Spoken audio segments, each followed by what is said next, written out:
The Saga of the Duck Box Bees. How a feral colony, having found a duck nesting box for a home, were moved to a proper hive. A narrative as told by J. D. Dontney, June 2006. Our story begins back in January, a cold January day. We were asked by the owners of the Elkhorn Ranch to come in and take a look at a feral swarm they had found in a duck box that was located near one of the many ponds. They had decided the bees must go. So we came in and took a look at the situation. The bees had found themselves located inside the box, which we found mounted to a post near the side of the pond. It seemed like a very simple thing to remove this particular box. Only a couple screws held it to the post. As we watched the entrance to the box, we saw many bees going in and out, indicating, yes, the bees were in this box just as they had suggested. So we decided to come back a little later that night and start our operation. We brought some cardboard and some duct tape and basically sealed off the front entrance to the duck box to keep all the bees in. And then we pulled the box down and were very successful in removing the entire assembly, all the bees intact. We brought it home and opened up the opening to the hive a little bit more. This would allow them in and out, but also to keep some of the cold out. We removed the entrance covering entirely just to look at how many bees were in there and found that the entrance was basically just swarming with bees. So we brought the box home and set up a new stand on our property that we would put the duck box and several other hives. This is a fairly typical stand. It's just a couple 4x4s with some end pieces to hold it together, resting on some pier blocks. This is tall enough to keep the hive off the ground, and this particular stand will hold probably 3 hives. We're looking at one of my hives off to the right hand side, and then here we are. We've mounted the duck box with some screws to it, just because of the high winds in my area. We didn't want it to blow over. So now it's a couple months later, and I recruited the help of J.R. Githens, our master duck wrangler, to help me attack this problem of getting the bees out of the duck box and into a standard hive. So here we are. We're gathering all of our instruments and starting to suit up and taking tools to the duck box. It actually came apart quite easily. We just had to unscrew maybe 8 to 10 screws and pull the back cover off. We found most of the comb was attached to the back cover, which was quite odd. Very little of it was attached to the top. So this comb was very long up and down versus side by side, which you might see in many other locations. So quite a bit of comb here. We're looking at maybe four sheets of comb that they've drawn here on this piece, and that was not all of it. So JR pretty much busied himself with removing the comb from the structure while I got the frames ready.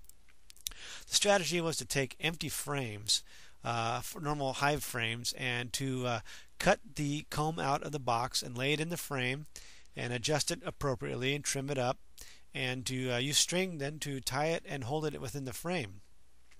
One of the issues regarding this process is that we had to rotate the comb 90 degrees from the angle from which it was normally drawn, which could be a problem down the road. We'll have to keep an eye on it. The combs were covered with bees, and the bees were actually very gentle. We were extremely surprised as to how gentle the bees were. So here's the end product, a piece of comb hanging in a frame, strung together with a bunch of string. We actually added another piece of string longitudinally to hold the comb in. And this is a picture of us just taking a look at it. That's JR on the left in the blue and me on the right. And then we would take the frames with the comb in it and install them in a standard hive body. And so this is another picture of us installing them in the hive body. This holds 10 frames in total, and I think we ended up with about 8 frames of the wild swarm, maybe 7 frames from the feral colony, and then a couple of additional frames. Here's a picture. This is some of the comb. This is full of brood cells. So this are all baby larvae that are going to be hatching out very soon to join the colony. And then this piece here was a lot of honey itself, just pure honey. So we were looking at the progress at this point. You can still see some bees through the entrance, and we haven't quite finished cleaning up the rear of the board, but there's a view looking into the backside of the nesting box. You can see there's still a nest in there, so the ducks were nesting in this box prior to the bees' arrival. Here we are looking at a couple of the remaining combs that are within the box. There's 3 or 4 in here, and this particular shot here shows near my hand on the near side of this comb there's a queen cell that is an elongated cell. Here's a picture of JR working in the comb out of the box. There's a spray bottle there. We keep sugar water in the spray bottle to help keep the bees occupied. So there was not anything else in there. This picture here, we're using a brush to help brush the bees off the comb into the hive. We're trying to keep all the bees as possible close together. Here I am pointing to an emerging drone coming out of a drone cell in some of the comb. Again, with the brush, we are trying to keep all the bees possible located together, and we spent a lot of the time making sure that we got all the bees into the hive. So here's JR working, removing some more of the comb.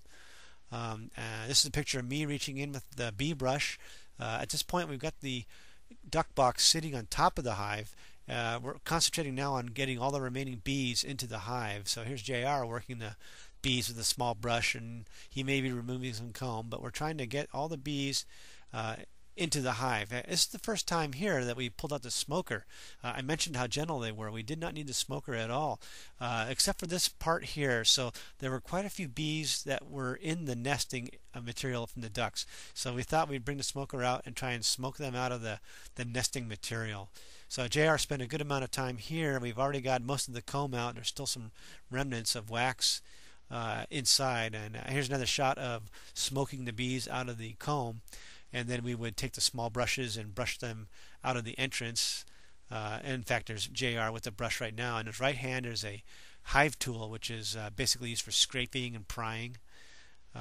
This right here is one of the pieces of pure honeycomb that we pulled out of the hive. It's just beautiful, sweet, buttery tasting honey. It's very, very nice stuff. This is a view of the hive with most of the maybe 7 frames in there with lots of bees on top. Very little bee flying activity during this procedure, which lasted about 2 hours. Here's JR brushing off some of the other components of the stand that we had them on. Getting closer to the end of the process, we got all the bees and comb inside the hive and put the inner cover on. And here I am with the outer cover, getting it washed off, and we're going to put the outer cover on. A little pan of water there to help keep things clean as we did the operation during the day. I got a couple stings over the 3-hour period, and here's a picture of me, my swollen hand.